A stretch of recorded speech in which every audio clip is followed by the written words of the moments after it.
The man at the gate. It was just after 10 a.m.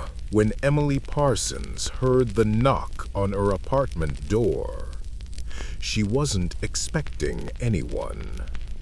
From her second-floor balcony, she could see the man at the gate. Tall, thin, a ball cap shadowed his eyes. "Can I help you?" she called. He didn't answer. He just stood there, head tilted, like he was memorizing her face. Emily was an actress. Nothing huge, just small parts in commercials and an indie film that had been streaming for a while.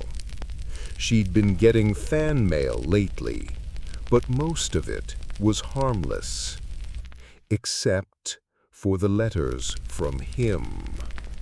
They started as praise, then obsession. By the fourth letter, he wrote as if they were married. By the sixth, he was angry she wasn't writing him back. The police had told her, "It's probably nothing, just a fan getting carried away." But then the packages started coming. One with a stuffed animal, one with a framed photo of her walking home from a grocery store. She had never given out her address. 2 weeks before the knock, she'd spotted him across the street from the cafe where she liked to read. He wasn't drinking coffee. He was just watching. When she left, he followed her half a block before vanishing into an alley. Now he was at her gate. "Please leave," Emily said, her voice shaking. He smiled faintly and walked away without a word.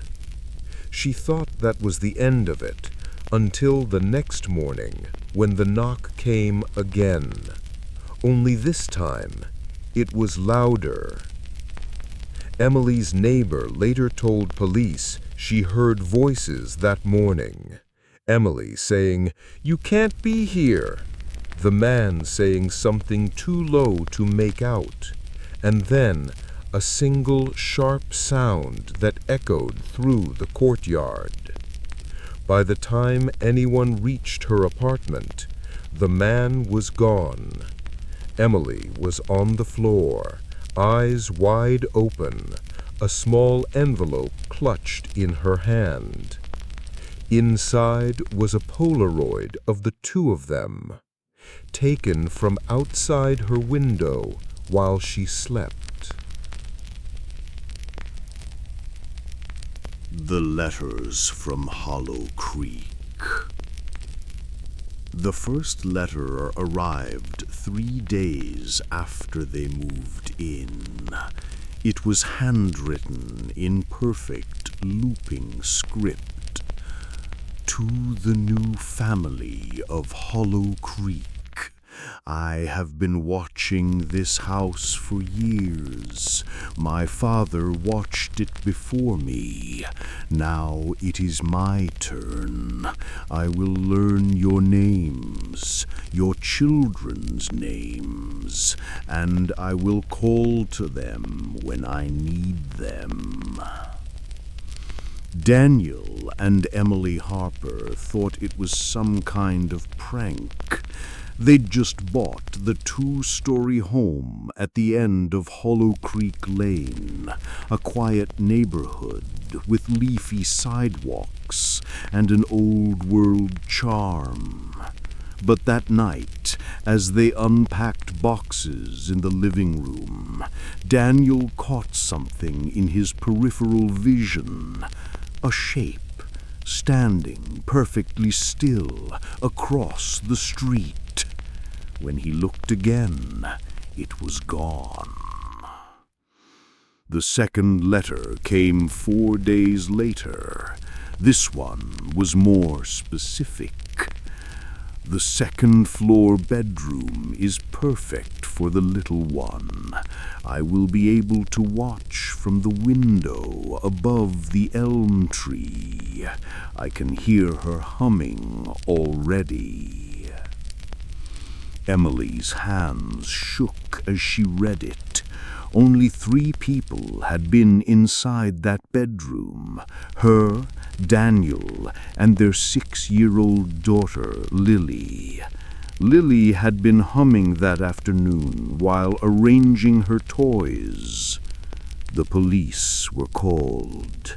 They suggested it might be a neighbor with a grudge, told the Harpers to keep the doors locked.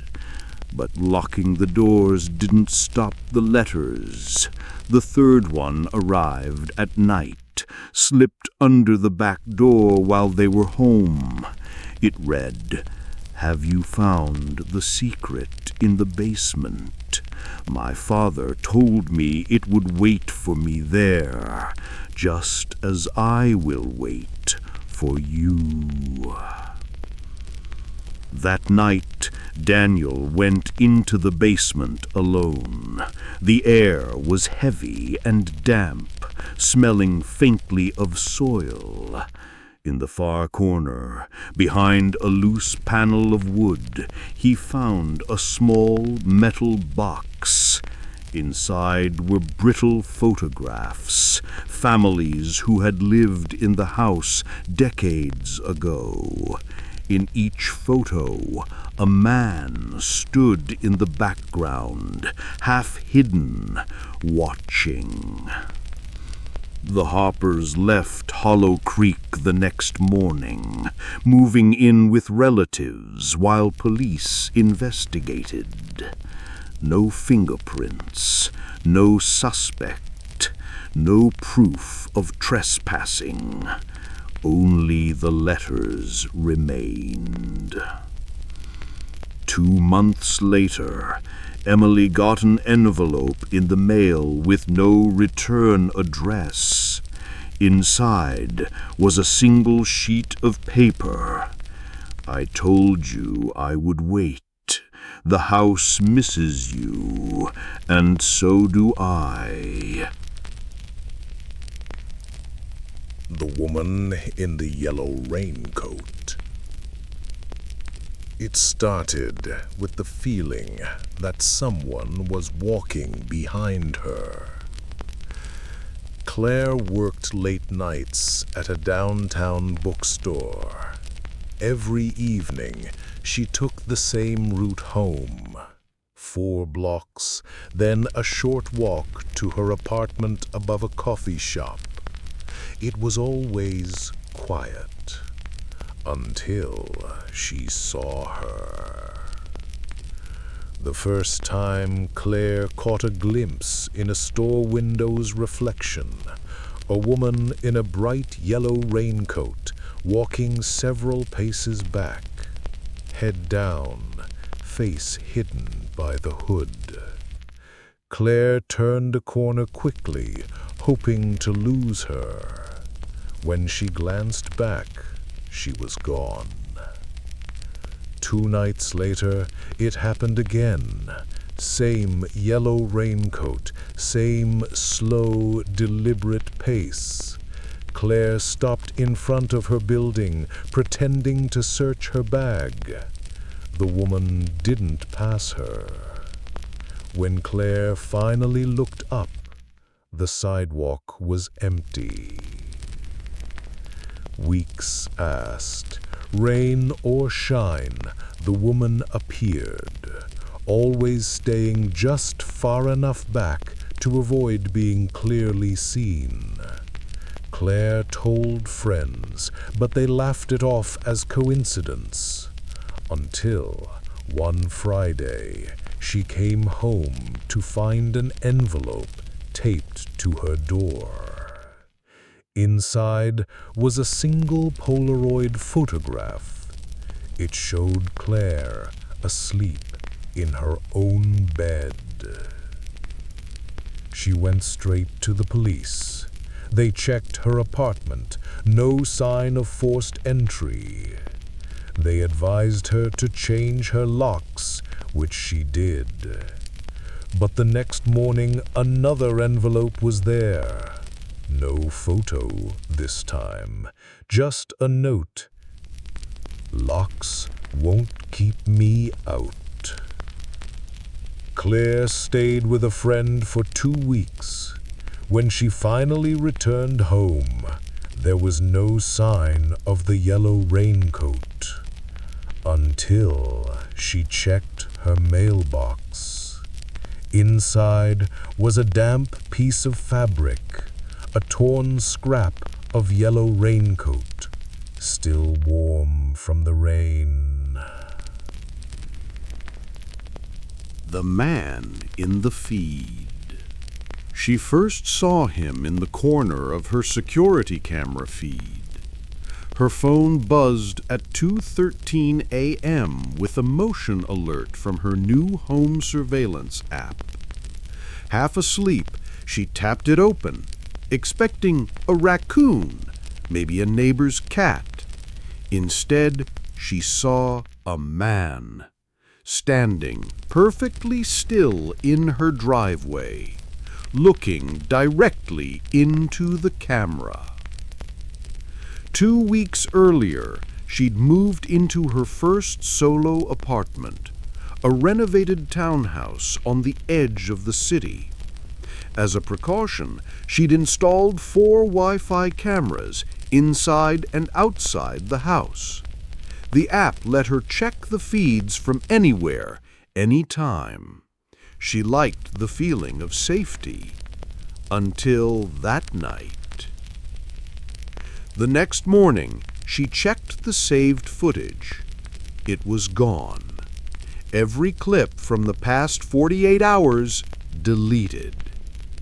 A week later, while working from home, Jenna noticed something strange. The living room camera light was on. She hadn't opened the app. Her laptop wasn't running the feed. She unplugged it, uneasy. That night, an email arrived from an untraceable address. "Why'd you turn me off? I like watching you cook." Jenna called the police. They said the cameras had likely been hacked, common with unsecured networks. She was advised to change her Wi-Fi password. She did. It didn't help. The next time she opened her phone's camera app, she froze. The feed wasn't her living room. It was her bedroom, shot from an angle she didn't recognize, from inside the closet. She unplugged everything, taped over every lens, and stopped using the cameras altogether. 3 nights later, her phone rang at 1:07 a.m. A distorted male voice whispered, "Don't worry, I've already set up my own."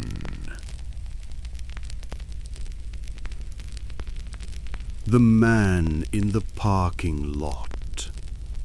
She didn't notice him at first. The rain was loud on the roof of the grocery store, and she was juggling 2 paper bags.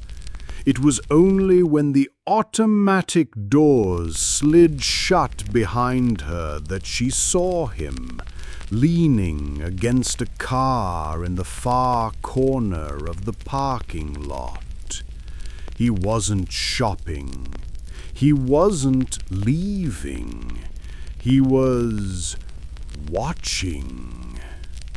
2 weeks earlier, Claire had gotten a strange phone call at home. A man's voice, calm, almost friendly. "I like your red sweater." She'd hung up thinking it was a prank, but the calls kept coming. Different days, different clothes, always describing what she was wearing in that exact moment. At first, she thought it was coincidence. Then the photos started showing up in her mailbox. The first was of her house at night, curtains drawn. The second was her walking her dog in the park. The third was her sleeping in her own bed.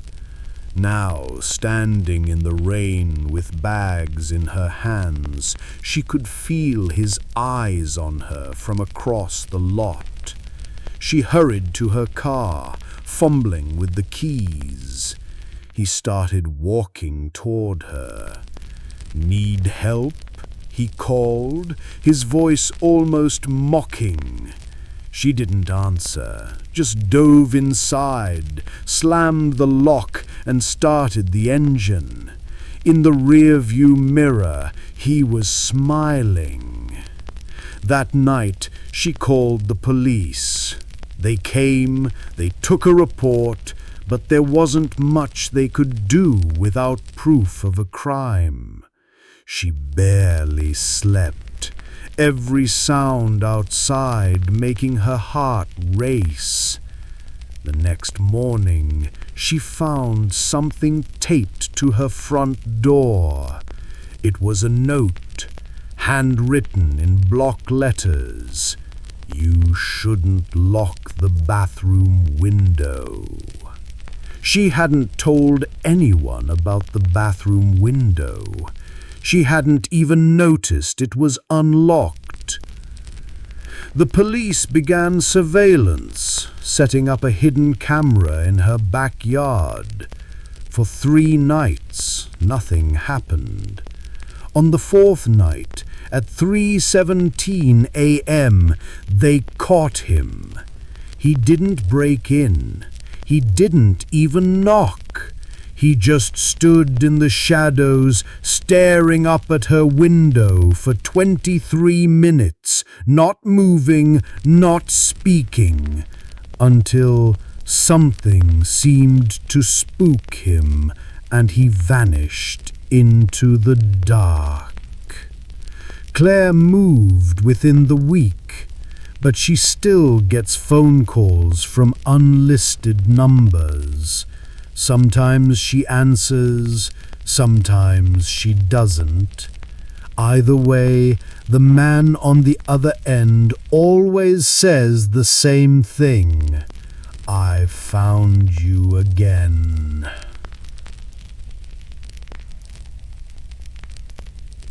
That's all for this story.